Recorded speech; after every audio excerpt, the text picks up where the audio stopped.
अधिक संख्याවේ ඒකාලෝකවලේ කණුකාන්තක මහා පොරණේ විශේෂ දර්ශන දෙවීමෙන්ටයි සූදානම්. සරලවලේ යොමු වෙන්නේ කණුකාන්තක පොරණ දෙසට.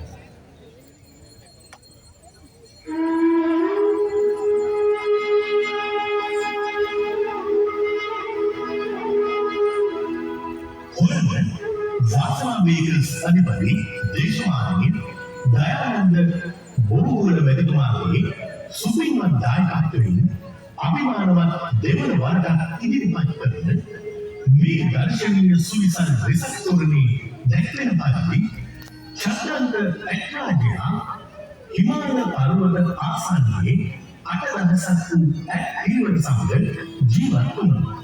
මහා සුමන්ත්‍රා චූල සුමන්ත්‍රා ඇටරාජගේ විසවුරු දෙදෙනා සමනක් රැස් විදුවල දල යුගලක්කි චන්ද්‍රන්ත ඇටරාජු තම පිරිස සමග කෙලිකෙලින් දෙසෙන අවස්ථාවක අසමති වූ අලංකාර මණි බලවල සල්රස තම කුඹස්තලේ සුරවන්නට වුණා.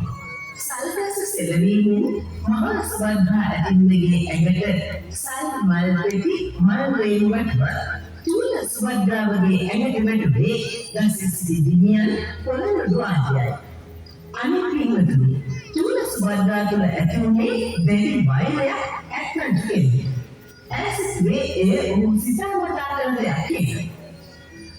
වෛරයෙන් ක්‍රෝධයෙන් නියගිය තුල සුවඳා මිසක් බවක් ලැබ තිබිති රජකෙනෙකුට විසවදී වැද්ද තුනවා විෂ කීයක් විද ඔහුගේ සාමසකල විදින නනයුගල කපාගෙන ඇක්ටඩුව මරා දැම්මා. අවසානයේ තමන් කළ අපරාධයෙන් කම්පනයටපත් තුල සුවඳා ලැබෙලි මියගේ අයුරු ඔබ දතුවනේ. ඒ වගේම මේක තොරණ කලා ඉතිහාසයේ නොමුදු සිද්ධීන් කීපයක්ම මේ සිසල් වෙසක්තොලින් ඔබට දැකගත හැකියි.